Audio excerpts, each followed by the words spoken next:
ఏంట్రా అమ్మతో ఏదో మాట్లాడాలని చెప్పి అందరినీ రమ్మన్నావు? ఏ విషయం చందు? అమ్మా నేను ఒక అమ్మాయిని ప్రేమిస్తున్నానమ్మా. ఏంటి ప్రేమిస్తున్నావా? ఏంట్రా నువ్వు ప్రేమలో పడ్డావా? ఏంట్రా నువ్వు ప్రేమ దోమ అంటూ అమ్మాయిల వెనకాల తిరుగుతున్నావా? రేయ్ ప్రేమ అదో పెద్ద దోమరా, అది కుడితే మలేరియా డెంగ్యూ వచ్చి పోతావురా. ఒరే మీరేంట్రా అన్నీ తెలుసు కూడా ప్లేట్ మారుస్తున్నారు? చూడమ్మా నా గురించి వీళ్ళందరికీ అన్నీ తెలుసు. నేను ప్రేమించింది, అమ్మాయితో తిరిగింది అంతా తెలుసు. రే మీరందరూ ఉన్నారని ధైర్యంతోనే కదరా అమ్మతో మాట్లాడతానన్నది. ఇప్పుడేంట్రా రివర్స్ అయ్యారు? అమ్మా మాకేం తెలీదమ్మా, వాడే మా మీద అంతా అబద్ధాలు చెప్తున్నాడు. చాలేండ్రా వాడిని ఏడిపించింది.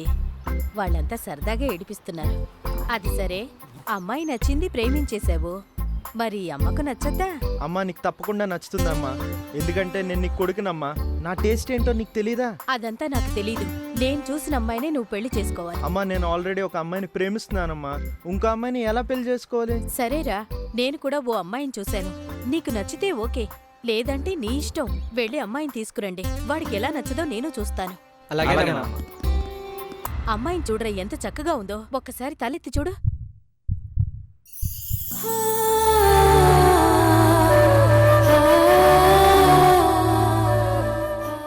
అమ్మా ఒరే చందు, నా కొడుకుని బాధ పెట్టి నేనెలా సంతోషంగా ఉంటాననుకున్నావురా? నువ్వు ప్రేమిస్తున్నావని నాకిప్పుడో తెలుసు. నీ గురించి అంతా చెప్పారు. అంటే మీ అందరూ కలిసి నన్ను ఏడిపిస్తున్నారనమాట.